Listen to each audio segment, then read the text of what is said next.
빌립보서는 사도 바울이 아시아 대륙에서 유럽으로 넘어가서 만나게 되는 빌립보라는 곳에 있는 교회에 보낸 편지입니다. 그런데 이 편지를 흔히 옥중서신이라고 합니다. 사도 바울이 감옥에 갇혀 있으면서 써보낸 편지이기 때문입니다. 빌립보서는 사도 바울이 쓴 다른 편지들보다 비율적으로 볼 때 교회의 실제적인 문제들을 많이 다루고 있습니다. 특별히 오늘 본문에서는 하나님께서 예수 그리스도에게 뛰어난 이름을 주셨다는 사실을 말하고 있습니다. 그래서 본문을 다음과 같이 세 가지로 생각해 보려고 합니다. 첫째, 이런 사실을 말한 이유. 둘째, 이런 이름을 주신 이유. 셋째, 이런 이름을 주신 목적. 첫째입니다. 이런 사실을 말한 이유. 9절은 하나님께서 예수 그리스도에게 뛰어난 이름을 주셨다고 말씀합니다. 얼마나 뛰어난 이름인가? 9절은 앞부분에서 하나님이 그를 지극히 높여라고 말씀하셨고, 이어서 모든 이름 위에 뛰어난 이름을 주사라고 말씀하셨습니다. 그러니 논리적으로 생각할 때 그리스도에게 주신 이름은 그리스도께서 가장 높은 직분을 받으셨기 때문에 그 직분을 나타내는 이름입니다. 그럼 이렇게 그리스도께서 가장 뛰어난 이름을 받으셨다는 사실을 사도 바울이 빌립보 교회에게 언급한 이유 또는 배경이 무엇인지 살펴보겠습니다. 사도 바울은 오늘 본문의 앞부분인 2절과 3절에서 이렇게 말씀합니다. 무엇을 하든지 마음을 같이해서 같은 사랑을 가지고 뜻을 합하여 한 마음을 품어 아무 일에든지 다툼이나 허용으로 하지 말라. 어째서 바울 선생님은 이런 말씀을 하셨을까요? 이 말씀의 내용을 볼 때 빌립보 교회에서 생길 수 있거나 혹은 생기고 있는 문제가 무엇인지 알 수 있습니다. 그것은 마음이 나눠지고 다툼이 생기는 문제다. 이렇게 사도 바울이 판단한 것입니다.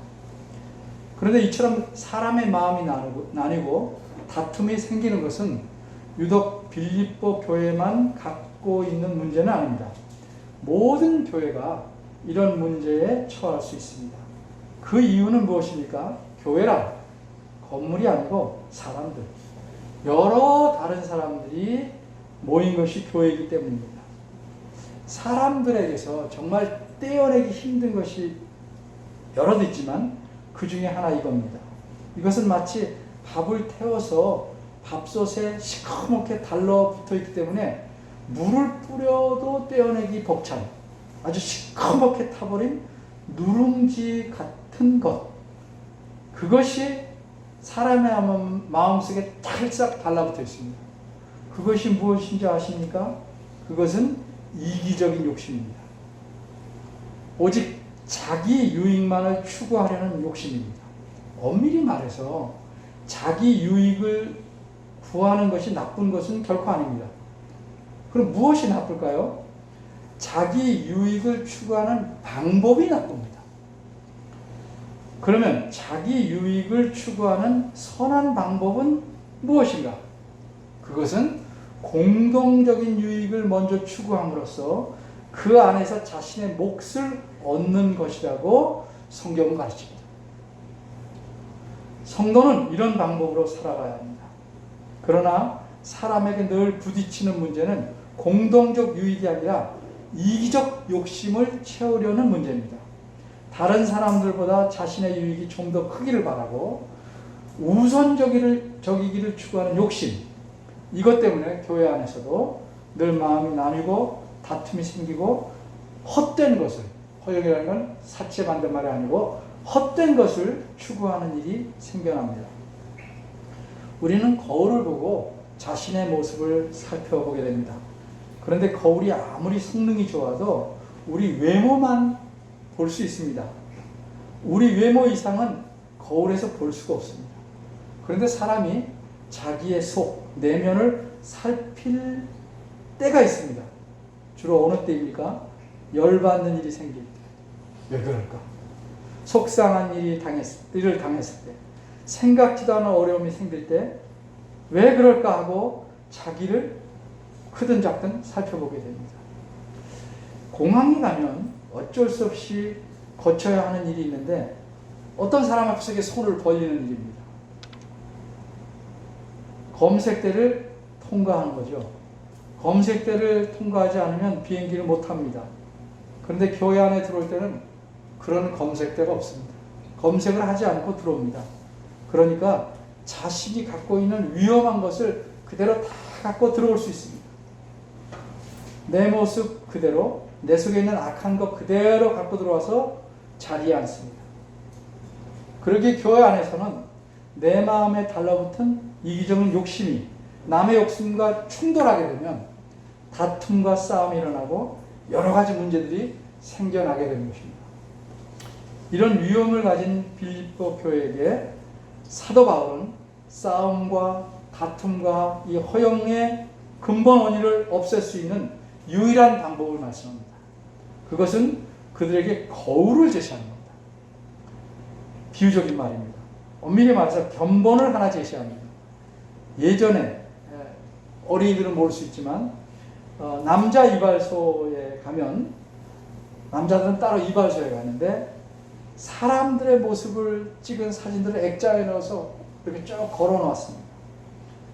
그 사진 속의 남자들의 머리 모양을 보고 골라서 머리 깎게 하기 위함입니다. 그래서 이발소를 찾은 손님은 저 사람 머리처럼 해주세요 이렇게 말합니다. 그러니까 그 사람의 머리 모양을 자신이 깎을 머리의 견본으로 삼는 것입니다. 이처럼 그리스도인들이 이기적 욕심을 버리고 어떻게 해야 할지를 보여주는 견본을 하나 제시하고 있는데, 이게 5절에서 8절까지 나오는 분의 모습입니다. 이분이 누굽니까? 예수님입니다. 5절 말씀은 예수님을 견본으로 삼고 그분께서 그 마음에 가지셨던 것을 늘 생각하라는 의미입니다. 이것이 교회답게 함께 설 수 있고 살아 움직일 수 있는 유일한 길이라고 제시하고 있는 것입니다. 한마디로 하나님께서 예수님에게 가장 뛰어난 이름을 주셨다는 사실을 이 편지에서 말한 이유는 무엇인가? 그것은 하나님께서 어떻게 하셨는지를 너희가 잘 깨달아서 너희 빌립보 교인들도 하나님 앞에서 그렇게 해야 한다는 것을 알려주려고 하기 때문이었습니다. 두 번째입니다. 그 이름, 뛰어난 이름을 주신 이유는 무엇인가? 9절은 이러므로로 시작합니다. 이러므로는 우리가 잘 아는 바대로 그러므로라는 말과 같습니다. 결론을 말씀하기 위한 표현입니다. 따라서 이러므로라는 표현에 담긴 내용을 앞에서 살펴보면 하나님께서 어째서 예수님을 지극히 높으셔서 그에게 가장 뛰어난 이름을 주셨는지 그 이유를 알 수 있게 됩니다. 그 이유는 당연히 9절 앞에 있는 부분에 나오는데 정확히 말하자면 6절, 7절, 8절입니다. 이 부분은 한마디로 예수님께서 어떤 일을 하신 분인지를 알려주십니다. 그 내용을 간추리면 이렇습니다. 예수님은 본질상 하나님이십니다. 그럼에도 불구하고 예수님은 하나님이 갖는 모든 권능과 능력을 발휘해서 신으로서 영광과 지위를 유지하려고 하신 것이 아니고 오히려 자신을 비워서 낮추시고 사람이 되셨습니다. 그것도 귀족적인 사람이 아니고 종으로서의 역할을 하실 사람으로 이 세상에 오셨다고 말씀합니다. 요한복음 13장에서 예를 들면 예수님께서 어느 날 저녁 식사 때 겉옷을 벗으시고 허리에 수건을 통이시고 대야에 물을 떠다 놓으시고 제자들의 발을 일일이 다 씻어 주셨습니다. 그리고 수건으로 그 발을 닦아 주셨습니다. 이렇게 끝까지 제자들을 사랑하는 모습을 보이셨는데, 이는 자신의 행동을 통해서 자신이 이 세상에 오신 것이 어떤 역할을 하러 오신 것인지를 확실하게 보여주시기 위함이었습니다. 자신은 이 세상에 종으로서 오셨음을, 심지어 제자들의 발까지 씻어주는 그런 아주 종 중에 천한 종의 역할을 하러 오셨음을 잘 보여주신 겁니다. 그런데 예수님의 이 종의 모습은 여기서 끝난 것이 아니고 끝까지, 죽으실 때까지 하나님의 뜻에 순종해서 마침내 십자가에 죽으셨다, 이러므로서 자신의 종의 모습을 보여주셨다 하는 것이 6절, 7절, 8절 말씀에서 말씀하고 있는데요. 그럼 이렇게 종의 모습을 보여준 예수님께서 죽으심으로써 모든 것이 끝나버린 것인가? 아닙니다. 9절부터는 죽으신 이후의 일들을 말씀합니다. 우리가 아는 바대로 예수님께서 죽으신 후에 어떻게 됐습니까? 사흘 만에 다시 살아나셨습니다. 하늘에 오르셨습니다. 성경의 표현대로 하나님 우편에 앉으셨습니다. 그런데 이렇게 부활하시고 승천하시고 우편에 앉으셨다 하는 식의 표현은 오늘 본문 9절, 10절, 11절에는 전혀 안 나옵니다. 왜 그렇습니까? 그 이유는 우리가 이미 다 아는 사실을 다시 말하지 않고 그렇게 부활 승천하셔서 하나님의 우편에 앉힌 일이 어떤 의미를 갖는 것인가를 설명하려고 하기 때문입니다. 다시 말해서 사건들 자체를 말하지 않고 그 대신 그 사건들이 어떤 의미를 갖고 있는지를 오늘 본문에서는 설명하는 겁니다. 본문을 잘 이해하기 위해서 조금 범위를 넓혀서 6절부터 간단히 보면 6절에서 11절은 우리말은 그냥 쭉 써 있지만 5절에 나와 있는 그리스도 예수의 마음이니에서 그리스도 예수, 이 그리스도 예수를 꾸며주는 긴 문장입니다. 덩어리입니다. 근데 이게 산문이 아니고 한 편의 시입니다. 예수님에 대한 한 편의 시를 6절에서 11절까지 써놓은 겁니다. 그러니까 이것은 한마디로 예수님을 찬양하는 시입니다. 이 6절에서 10일까지의 시의 내용을 보면 아주 균형 있게 전반부인 6, 7, 8절에서는 예수님이 하신 일을 찬양했고 후반부인 9절, 10절, 11절은 하나님께서 하신 일을 찬양합니다. 아주 균형이 잘 맞죠? 성부 하나님께서 후반부 오늘 본문에서 예수님에게 어떻게 하셨는가? 하나님께서 예수님을 다시 살리시고 하늘에 오르게 하사 그 우편에 앉히셨는데 이 일을 9절은 묶어서 이렇게 설명합니다. 하나님께서 그를 지극히 높여. 이것은 예수님을 하나님께서 최고로 높이셨다는 뜻입니다. 그러나 하나님께서는 예수님을 높이시되 고층 빌딩에 유리창을 닦으러 올라간 사람처럼 자리만 제일 높이 앉혀놓은 것이 아닙니다. 그런 의미가 아니고 그것이 무엇인지는 그 다음에 설명이 나옵니다. 모든 이름 위에 뛰어난 이름을 주셨다. 이렇게 말씀합니다. 자리만이 아니고 모든 이름 위에 뛰어난 이름을 주셨다. 사실 우리는 이름이라는 것을 너무 가볍게 생각합니다. 이름이 갖는 의미가 뭡니까? 사실 원래 이름이 갖는 의미는 거의 잃어버리고 이름이란 뭐냐? 그 사람을 부르는 호칭 정도로만 생각합니다. 그런데 본래 이름이라는 것은 그 사람의 본질 또는 그 사람이 가진 직분의 본질을 뜻합니다. 따라서 모든 이름 위에 뛰어난 이름이라는 것은 모든 이름, 모든 직분, 모든 존재 중에서 가장 높은 권위와 직분을 가진 분으로 세워놓으셨다는 의미입니다. 이처럼 그리스도께서 자신이 하나님이시지만 자신을 낮추시고 비워서 종의 역할을 잘 감당하셨기 때문에 하나님께서 그에게 가장 뛰어난 이름을 주셨다고 그 이름을 높이신 이유를 설명하고 있는 것입니다. 세 번째, 그 뛰어난 이름을 주신 목적은 무엇인가? 그럼 하나님께서 그리스도에게 가장 뛰어난 이름을 주신 목적이 무엇인가를 생각하기 위해 먼저 그 뛰어난 이름이라는 게 무엇인가를 좀 생각해 봐야 됩니다. 그 이름은 10절과 11절에 나옵니다. 한마디로 주인이라는 직분입니다. 하나님께서는 예수님을 모든 것들의 주인으로 세워놓으셨다는 의미입니다. 예수님께서 모든 것을 관할하고 모든 것을 주관하고 다스릴 수 있는 주인으로 세워놓으신 것입니다. 그런데 우리는 주님이라는 말을 너무 많이 써서 이제는 그저 예수님을 부르는 호칭처럼 되었습니다. 그래서 이 말에 담긴 의미를 깊이 생각하지 않고 말할 정도가 되어버렸습니다. 마치 우리가 기도할 때 습관이 잘못 들면 전능하신 아버지 하나님이시여 라고 기도하면서도 실제로는 하나님의 전능하심에 대해서 깊이 생각하지 않고 말하는 것과 같습니다.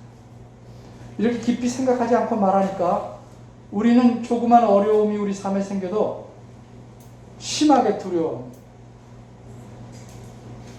하나님의 전능하심에 대한 생각이 거의 없기 때문입니다. 이처럼 하나님께서 전능하시다는 사실은 우리 삶에 아무런 영향을 미치지 못합니다. 그저 입에서 나오는 입김처럼 아니면 외치는 구호일 뿐입니다. 주님이라고 하는 말도 늘 그렇게 쓰일 위험을 갖고 있습니다. 입으로 늘 주님 주님 하면서도 정작 예수 그리스도를 자신의 주인으로 생각하지 않습니다. 더군다나 결정적일 때 그렇지 않습니다. 결정적일 때는 내가 주인입니다. 내 마음대로 합니다. 어느 집에 가면 곳곳에 그리스도는 이 집의 주인이시다라고 써놓든지 액자가 있습니다. 진정 그리스도를 주인으로 여기고 그렇게 살고 싶어서 그렇게 써놓았을 것입니다. 그럼 주인이라는 분은, 주님이라는 것은 나와 어떤 관계에 있어야 하는 것인가? 이것을 알려면 하나님께서 그리스도에게 주님이라는 뛰어난 이름을 주신 목적을 알아야 됩니다.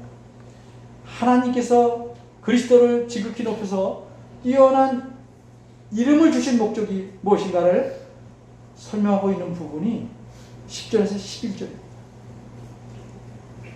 그 목적은 첫째,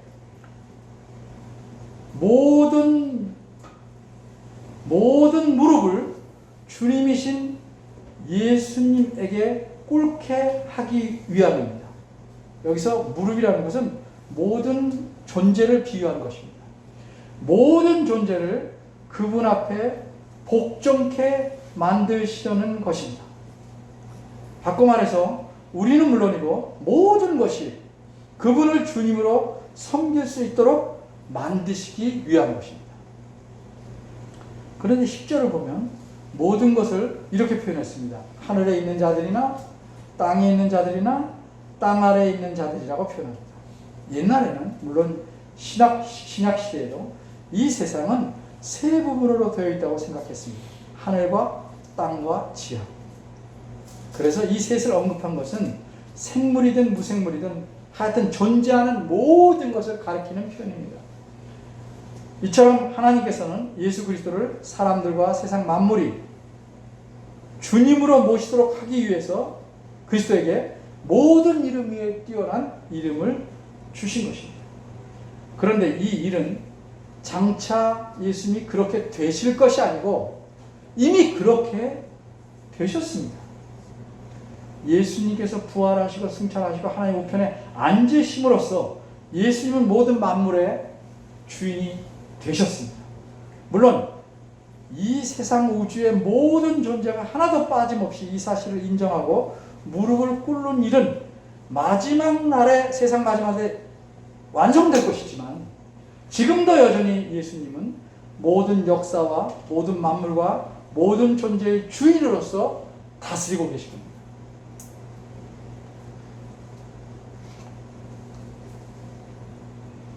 11절은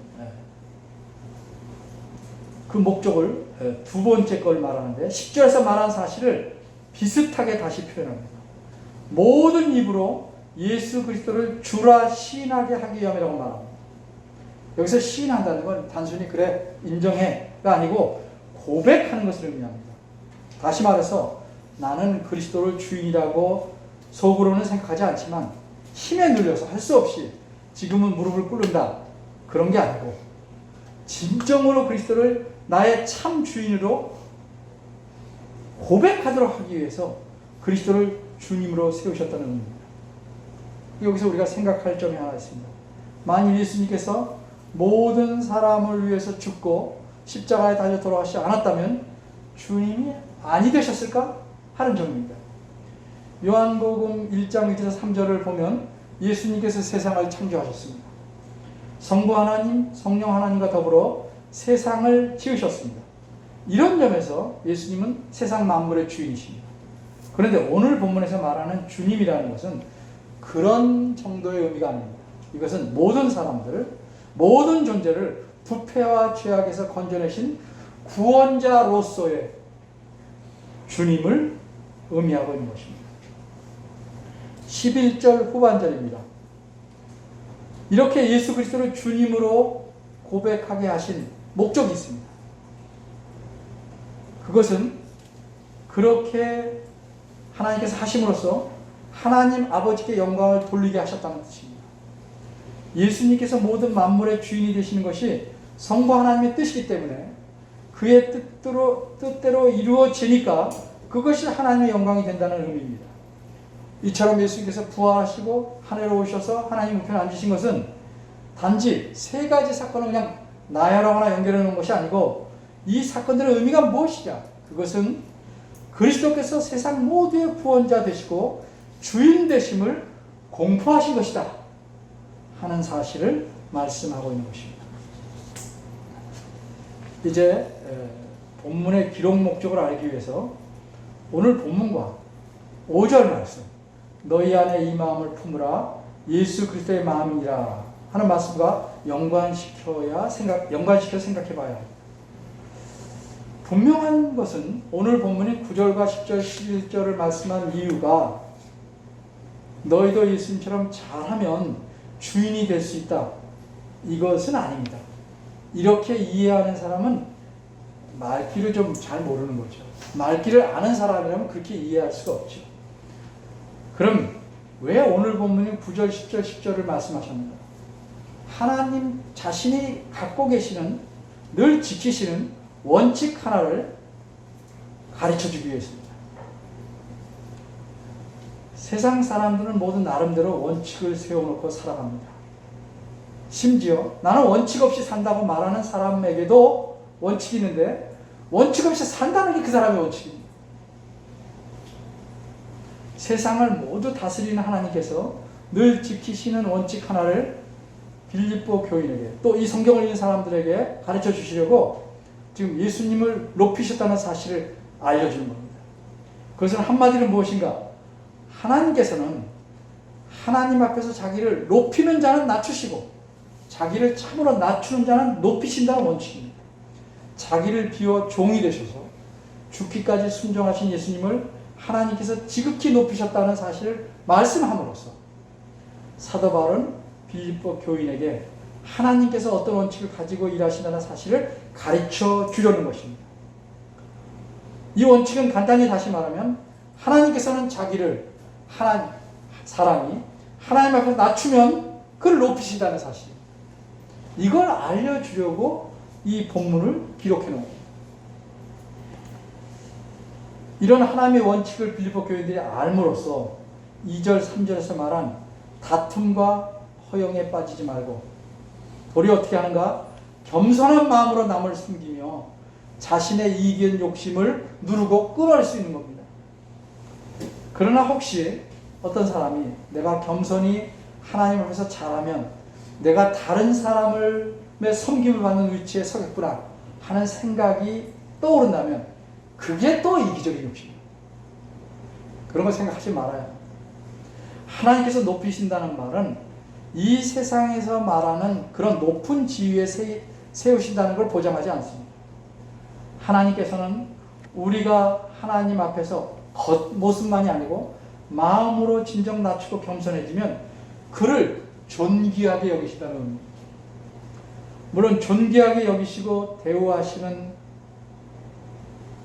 까닭에 하나님은 이 세상에서 말하는 여러 나은 위치로 나아가게 할 수도 있어요. 그런 것도 포함될 수는 있겠지만 기본적으로 존귀하게 여긴다는 그런 뜻이 아닙니다.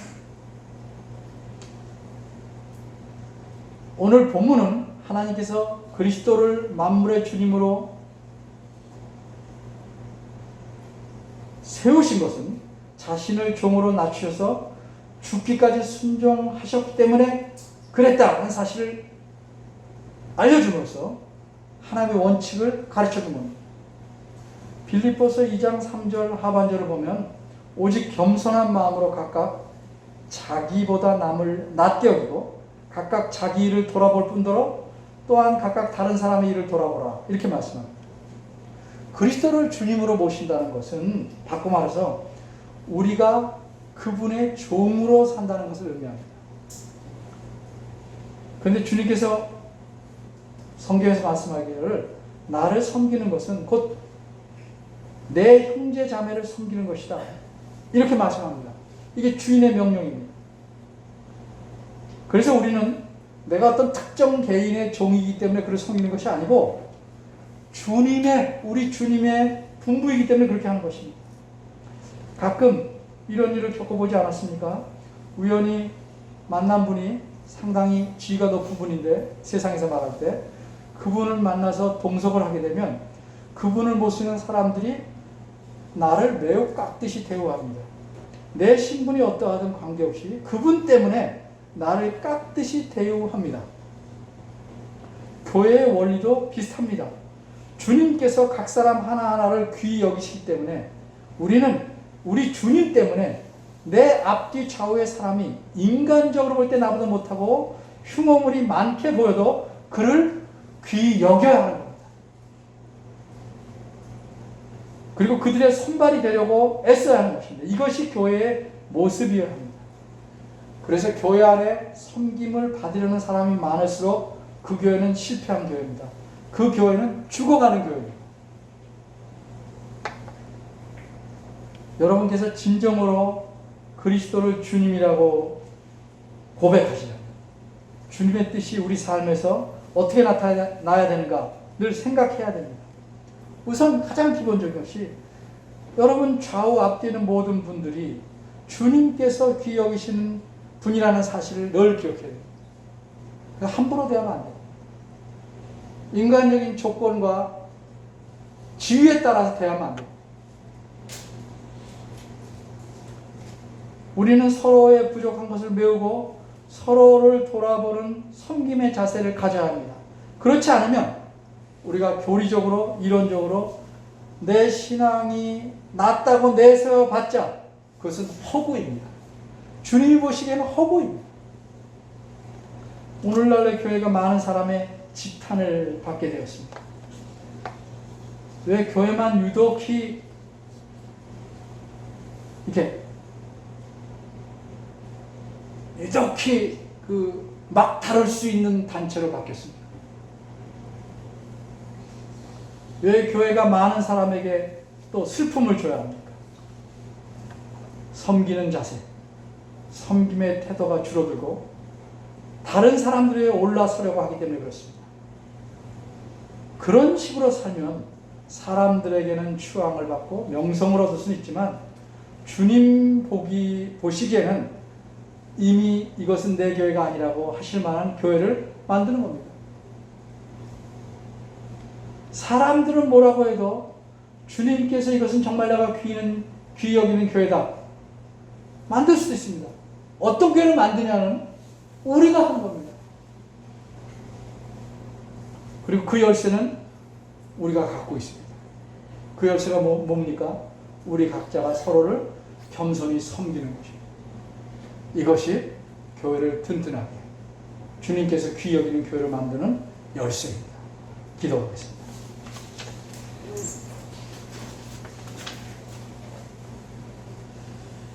은혜로우신 하나님 아버지, 저희를 긍휼히 여겨 주시옵소서. 교회가 부당한 일을 당해도 지탄을 당해도 할 말이 없을 정도로 무너져버린 이 시기, 그럼에도 불구하고 손가락질을 받을 각오를 하면서도 주님의 말씀 때문에 그 말씀을 좇아보려고 애를 쓰고 있는 많은 그리스도인들을 긍휼히 여겨 주시옵소서. 우리들의 신앙이 그 깊이와 넓이와 또 균형이 각각 다릅니다. 우리가 다른 입장을 취한다 해도 비난하지 않게 하시고 서로를 늘 존중하고 품어서 함께 주님을 향해 잘 나갈 수 있는 그런 교회, 우리 교회뿐이 아니라 모든 교회가 되기를 바라오니 이 교회들을 긍휼히 여겨주시길 바랍니다. 저희가 나를 섬기길 바랬고 남을 섬기는 일에 너무 소홀하지 않았나 돌아보게 하시고 예수 그리스도께서 우리를 위해서 섬기신 그 일을 기억하고 더욱 주님 앞에 반듯하게 겸손하게 설 수 있는 저희들 되기 원하오니 도와주시옵소서. 예수님의 이름으로 기도합니다.